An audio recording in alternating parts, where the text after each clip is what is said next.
Today, we are here with my man, Chris Summers. If you're not from Philly, Chris Summers is one of the biggest real estate teams in the entire Philadelphia area. If you are from Philly, I know for a fact you've seen his name on like at least half of the for sale signs that you see when you're walking up and down the streets. Chris, thank you so much for coming on. I feel very lucky that you're here with us today. Thank you for having me. It's an honor to be asked, and great venue to do this video with you. My man, well, thank you very much. Well, let's get right to it. So I want to ask you, I like to ask everybody right in the beginning, how do you get into real estate? I know that originally you were in finance. What happened that made you decide to take the leap and come to the dark side? Well, number one, I love the dark side. Yeah. Chapter in, I'm just started to read Relentless by Tim Grover. It's a great sales book. Chapter 8, Relentless, talks about the dark side and embracing that. But yeah, so to answer your question, I love the word serendipity, Nick. Serendipity? Forgive me, I don't know what that means. I think it means fortunate accident. So rewind the clock in 2004, I had just left the finance industry with the internet crisis, and I wasn't sure what I was going to do. And a good friend of mine is like, hey, why don't you get into real estate? And I'm like, okay. Why don't I get into real estate? So I didn't have much else going on at the time, but the skills that I had did complement with real estate very well. Sales, finance, etc. But it was kind of stumbling into it, if that makes sense. Okay, the right person at the right time with the right idea in your head. Correct, absolutely. I love it. So tell me a little bit about your journey. What did it take for you to really first start getting any type of traction? I think anything else, a lot of people are talking about in the market today, is things are much slower today than they were a year ago, 2 years ago for most realtors, mortgage people, et cetera, is really just back to basics. So I think it's a great time for a new person to enter the industry right now to just learn those basic skills. So with myself, what did that mean? Just work 10 to 12 hours a day, being on the phone all the time, asking people for appointments, just kind of fake it till you make it sometimes. I didn't know exactly what I was doing with, investors at the time, with deals, but the learning curve was very fast. So basically, you just embrace it. No is not an option, or rejection is okay. And obviously the more people that you work with or speak to, the more relationships you can build. And in turn, that everything just kind of parlays from there. You do one deal, get some referrals, repeat business, whatever. But yeah, long story short, it was just kind of diving in, kind of expecting the unexpected. Okay. I like that. So you really just went head first in. The harder you work, the luckier you get, the more deals you do, the more relationships you build, and the more incoming deals come your way. Yeah, correct. Back then, there were 4 shifts. There's really not 4 shifts now at real estate. Yeah, I heard you talk about it. I wanted to ask you. I listened to another interview you did, and you talked all about that. You would take everyone's 4 shifts. I would just take all the 4 shifts. So I'd basically be on call, per se, like a doctor, from 9 a.m. to 9 p.m. sometimes, just answering the phone and taking down people's info. And kind of, back then, my database was Post-it notes.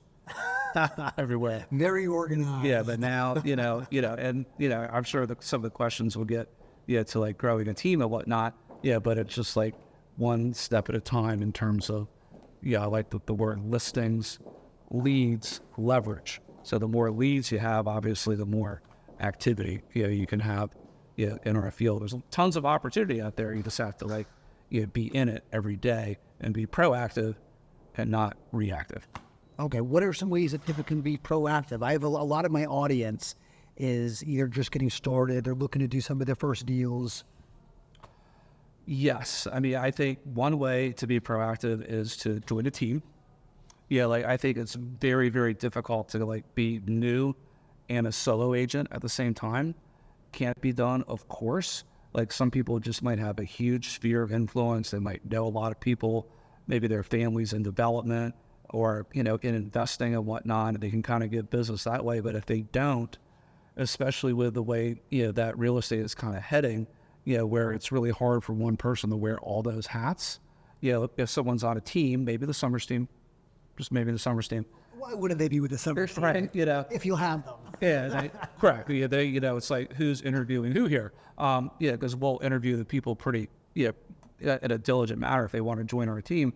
But then there's just more opportunity to work with, some buyers, maybe even some listings, investors, tenants, landlords that own properties. There's just more opportunities there, and the more people that they work with, that can obviously build their book of business.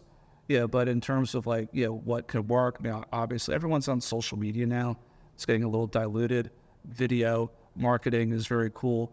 Old school, like sending out just listed, just sold cards, really farming an area, attending neighborhood type events like zoning meetings, community meetings. If you had a condo, get involved with your condo board.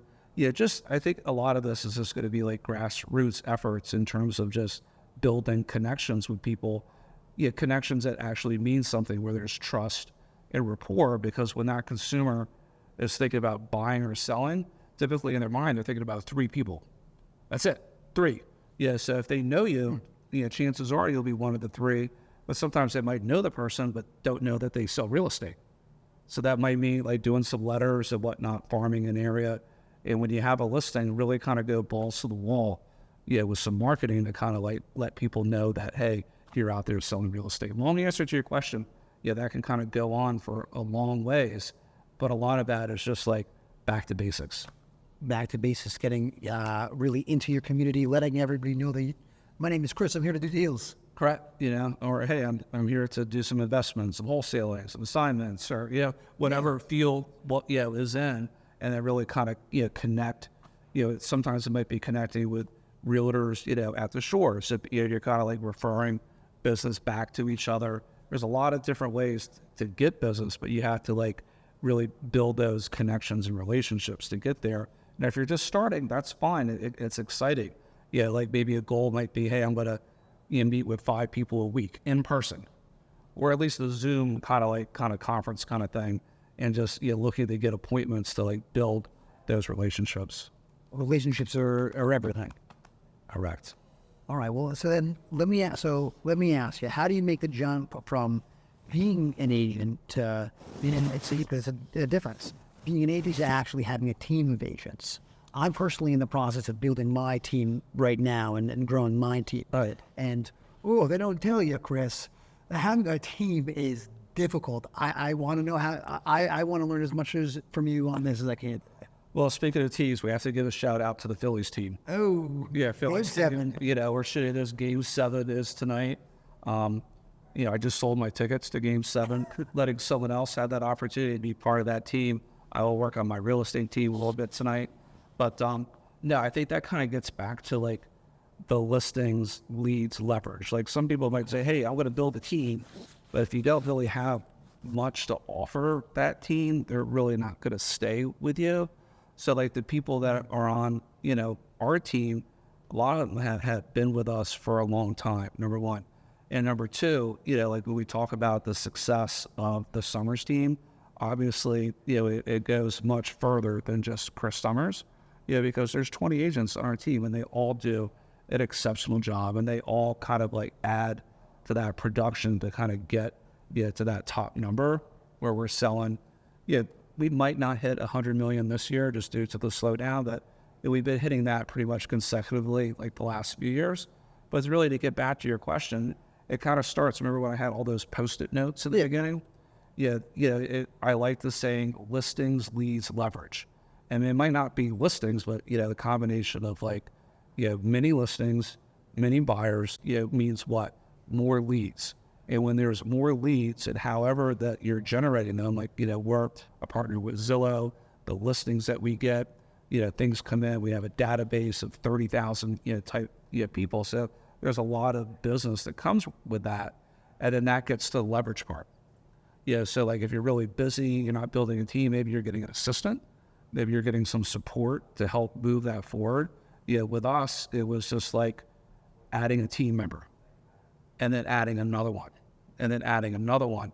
And then from that, you have like the scalability, that things can grow. So like when I first started, in real estate in 2004, 2005, my goal wasn't like to build this team. No. But ultimately, organically things can happen.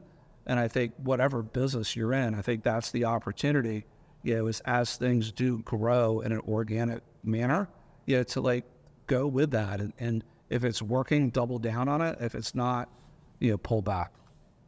Reassess, figure out where to allocate those resources. And Correct. And then like with us, like I don't have kids. Well, I have cats. So like, the people on, the real estate team, I could laugh a little bit, but ultimately, I've become very close with a lot of those people. they're your kids. Yeah, whether they're kids or just like family, like looking out for each other. Their success, is our success. Our success is their success. But it goes beyond success.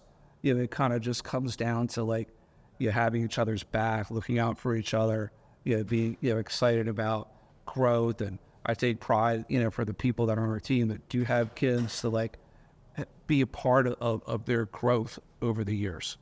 Does that make sense? Yeah, no, for sure. And I think when you have those, like, whether you call that tangible or intangible, kind of like big picture benefits, I think that's when culture matters, right?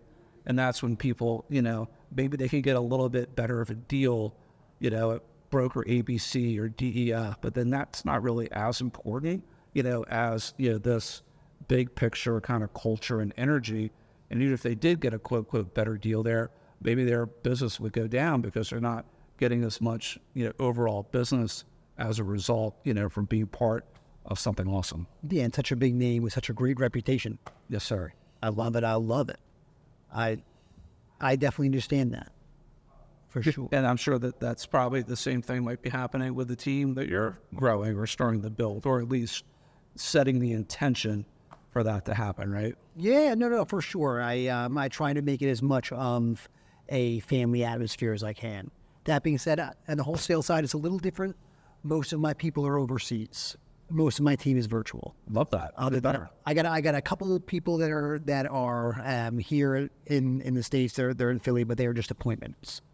Love that. And you have more scalability. More scalability, and they got to stay with me. They got to stay with me. What the heck? It's a little bit easier.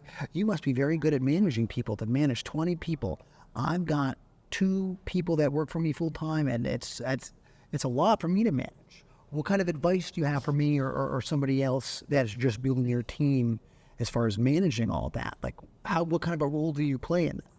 Well, that's a good question. So, like with the Summers team, like, we have like the COO, we have an operations manager. So, in addition to having your, like with us, 20 sales people, Yeah. right? Yeah, that there are, including myself, people within, like we kind of call them like our leadership, Okay. or like an operations manager.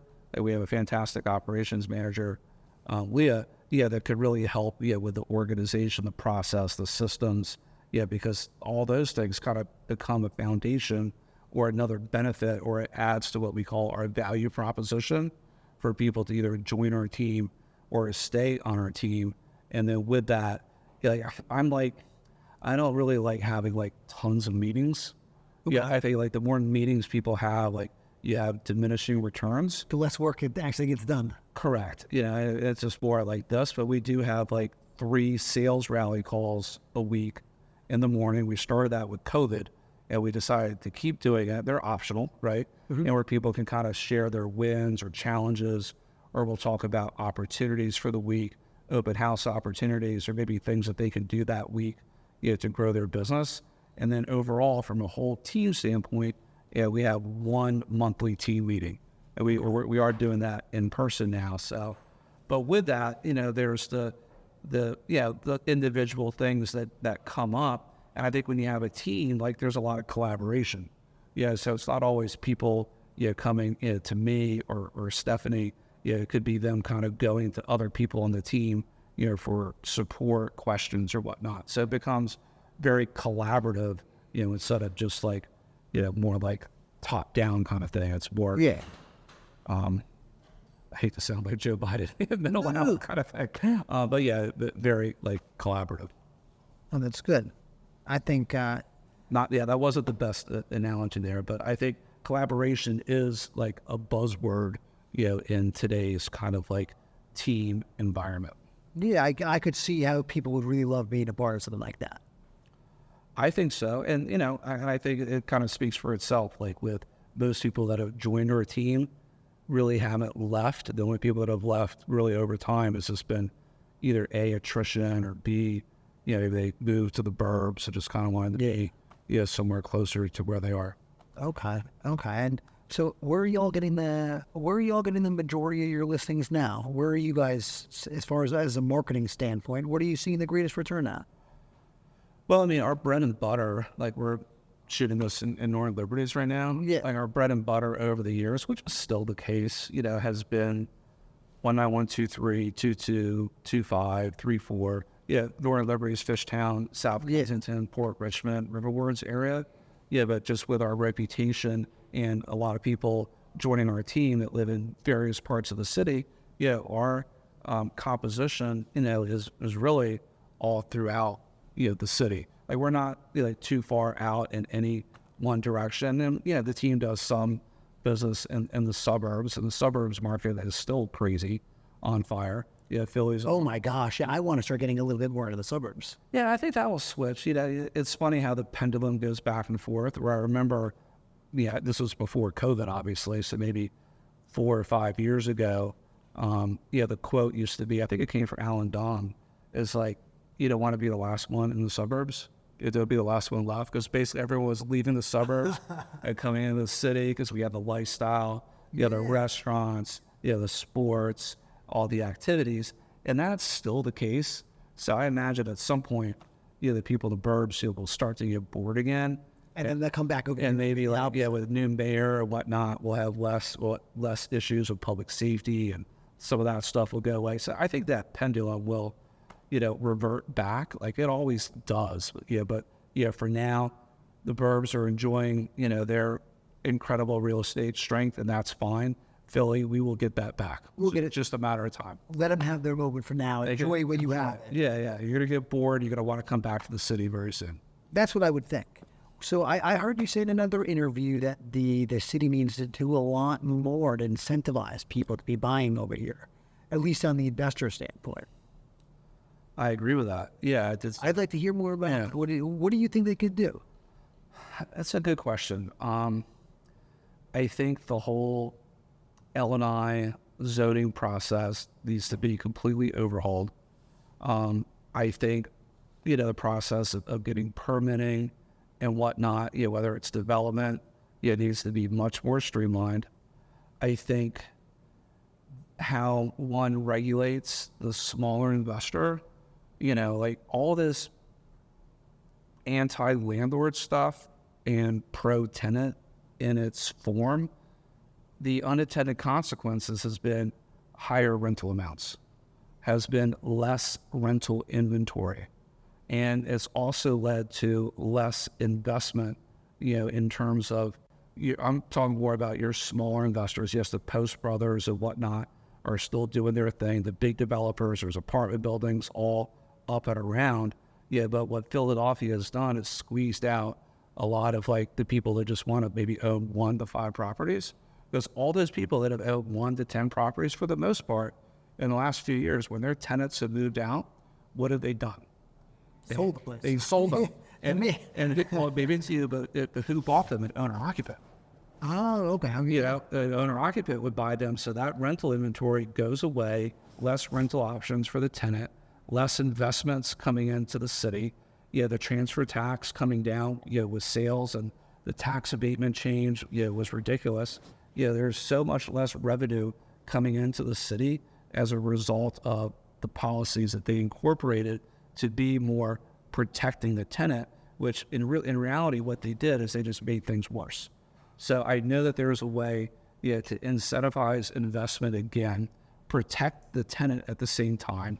A lease means something, have ways and means where people can work together, to get investments back into the city, to create more rental inventory, which would help with affordability and those rental prices starting to trip back down again. That makes a lot of sense. We need leadership. Hopefully the new mayor, Sherelle Parker, to maybe incorporate a few of these things. But like what's happened in the last few years has been horrible. Yeah, at least for the whole real estate kind of big picture environment as far as investing in the city.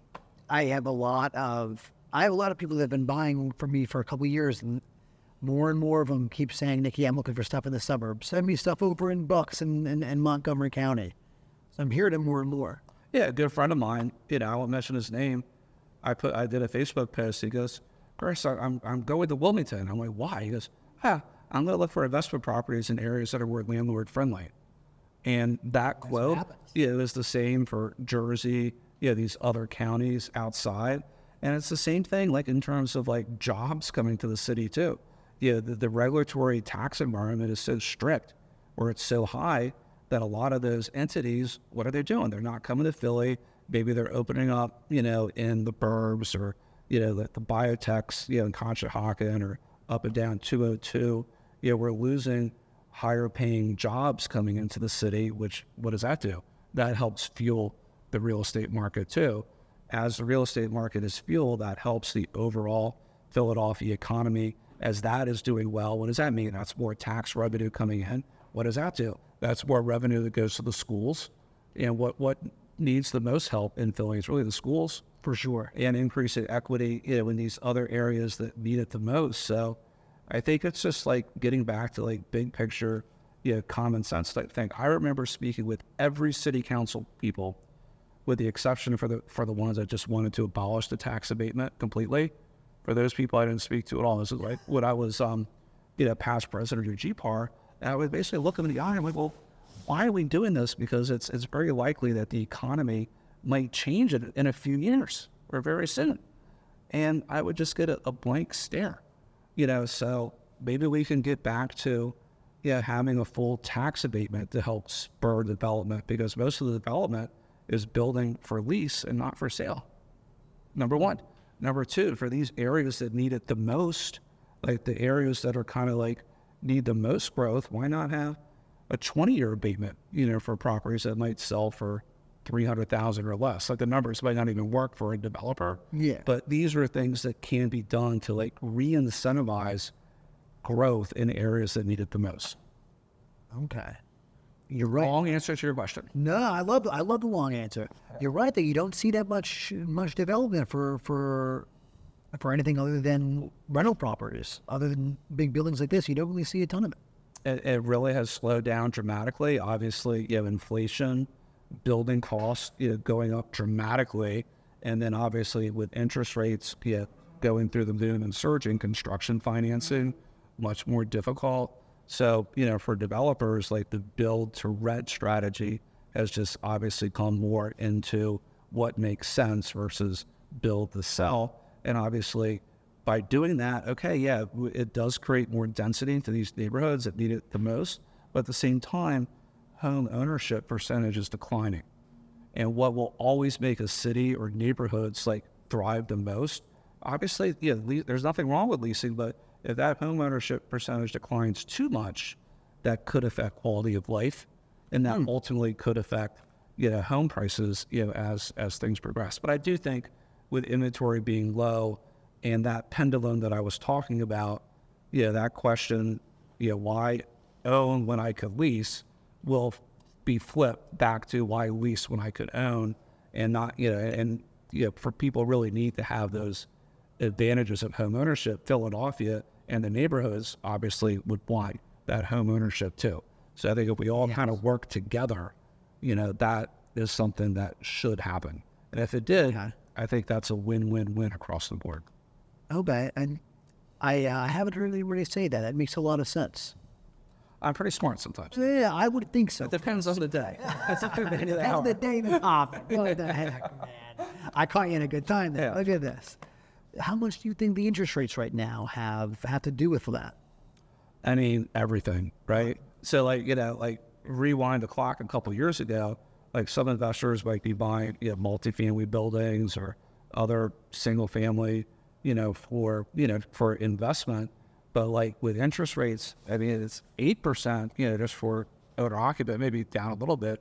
But when someone does an investment property, non-owner occupant, it's even higher, Yeah. See, if you're buying an LLC, it's even higher. So like that, the cash flow is just evaporated. No, and good luck trying to burr. There's almost There is no burr. there is no burr anymore. Yeah, I mean, the only burr is just going to be in the wintertime when nothing is happening.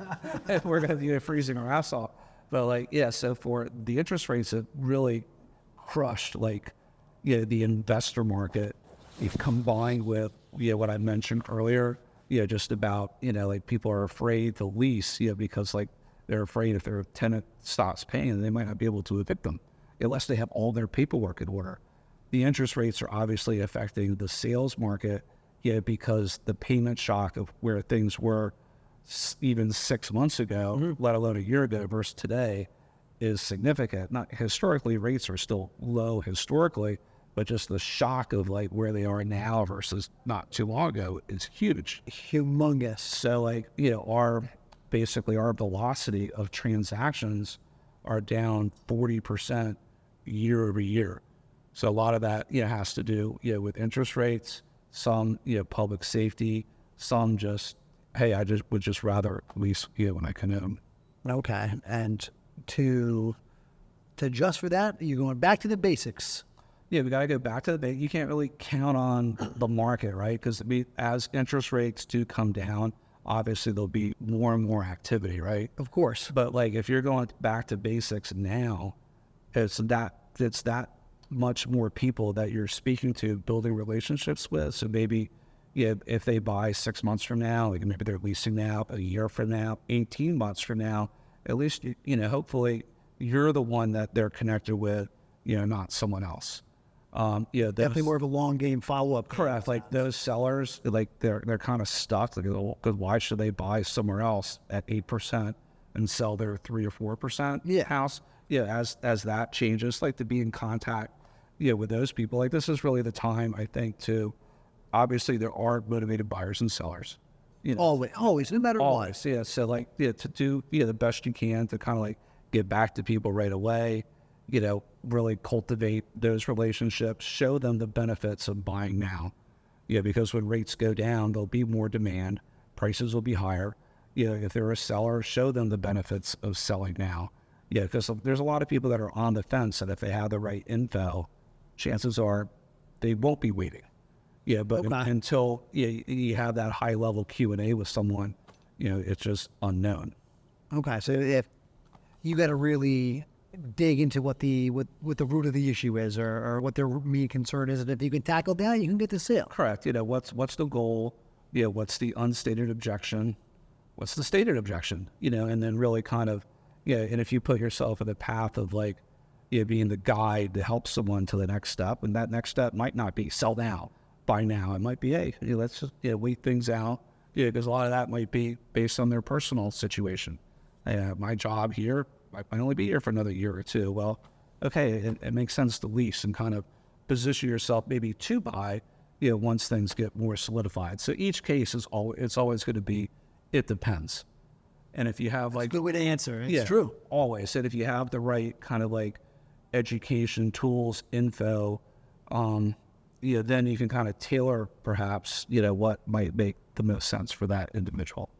Does that make sense? No, it makes a lot of sense. It makes a lot of sense. I dig it. Of course, so they say that wholesalers and realtors, they can't get along. We're getting along great. What the heck, huh? Nah, I mean, back in the day, I had a great relationship with one of the top cash for home guys in the city of Philadelphia. Okay. And, I think that was one of your questions. It's where can people work together? There's always a place where they can work together. Back then, for example, he would come across a lot of people where it wouldn't make sense, for him to buy the property or in his network. And sometimes, he would just refer them to me. I would sell them.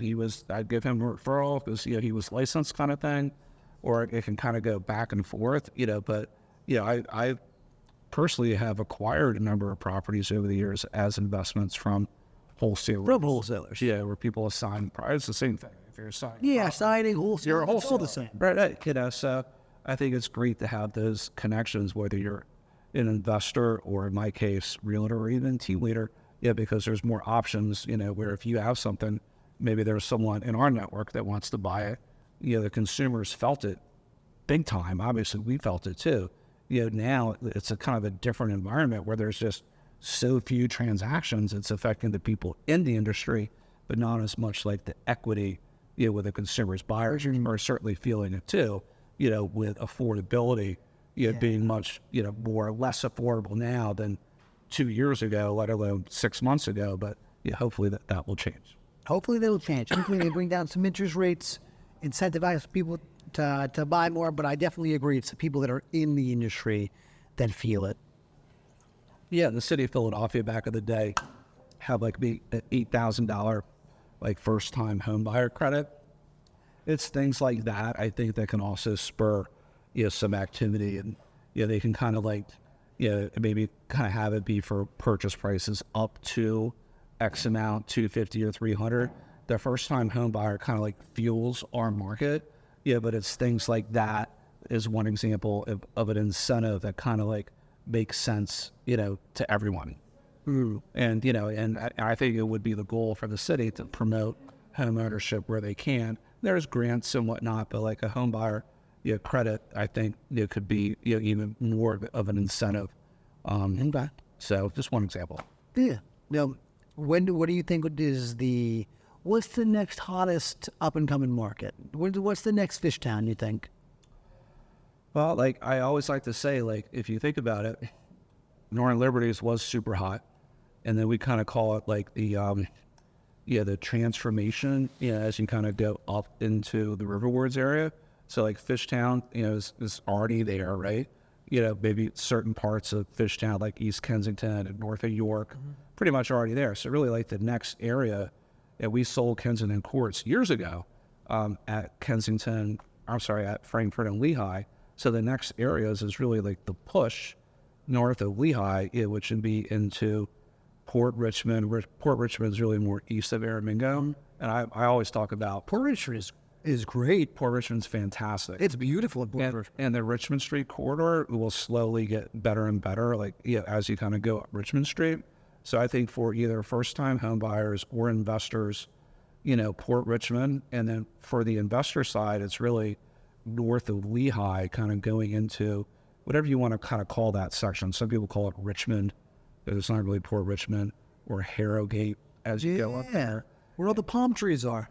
Exactly. And then not for nothing, in South Kensington, I just mentioned this on another recent podcast, like there's still a lot of vacant land, from Front Street, the 6, from Girard to, all the way up to there's a lot of construction that's happened in a lot of these areas, but, where there's vacant land, that's ultimately where there's going to be the most development. I've heard that before. That makes the most sense, obviously. Correct. So like they don't got to knock anything down. Correct. It's already there to build.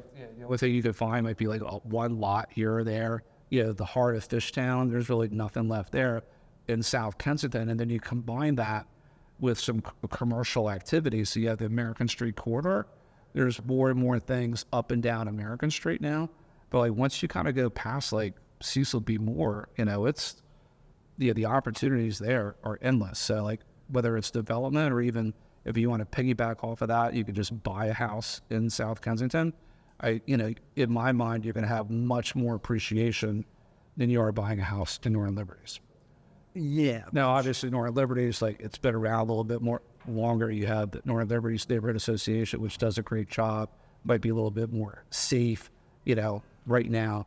And being up there, people just might not feel comfortable. But in terms of opportunities for growth, appreciation, if you're okay, like being on the edge, like people were okay being on the edge of Northern Liberties 15 years ago. That area to me makes the most sense, with development, appreciation, and growth, combined with Port Richmond being a phenomenal opportunity for, first-time home buyers or even, just getting a great home that's still kind of quote affordable. Okay. I just got a deal the other day over in Port Richmond, and I'm already getting a ton of action on it. Yeah, Port Richmond, if you get a deal there, they fly. Yeah, no, I'm renovating a property right now. Like I had a tenant there for a while. Like they moved out, so like it's being renovated. I'll probably end up selling it instead of leasing it for the same reason, that I just talked about before. But no, that's a fantastic neighborhood. Like the community involvement, it's just tight knit. People look out for each other. And so that's from an appreciation standpoint. Yeah, I would certainly be focused on that area too. Okay, I like that. I like that. I had two more questions for you. First, what's your favorite restaurant in the city? Oh man, I like so many. Give me a Mount Rushmore. I mean, I like my go-to over the years has been Mulheron's. Oh, my man. You're a smart guy. I'll tell you the same dang thing. Yeah, Front Street, it's, I could walk to it from my office. It's very close to where I live. And, just super consistent. So consistent. Super consistent. One of the best restaurants in the entire city, for sure. Yeah, they're for seafood. I love oysters. So sometimes I'll pop into this might not be as high end, but like Positano Coast, if I'm pronouncing that right. Yeah, you're pronouncing that right. And Society Hill. So that you have to get the raw oysters, your shrimp cocktail, some other seafood dishes. It's also like right on the way to Phillies games or Sixer games from here too. So that's kind of been my go-to over the years. I like that. Heck yeah. And lastly, before I let you run, man, what again, most of my audience are people looking to start getting into the game. What kind of wisdom could you depart on these people before we get out of here? What advice would you give them? I say, smile. Don't give up too early. I saw a graph the other day where you have people's they work, or they do all this stuff. And if they give up here, they miss all this growth. Yeah, so I think patience, perseverance. I love combining self-development. So for me, I read a lot of self-development books. Okay. And that kind of helps me with my own motivation. Like right now, I just started I quoted Tim Grover before. I've just started to read his book, Relentless, again. I read that 10 years ago, so I'm rereading it now. So do some things on the side. Yeah, that could be working out.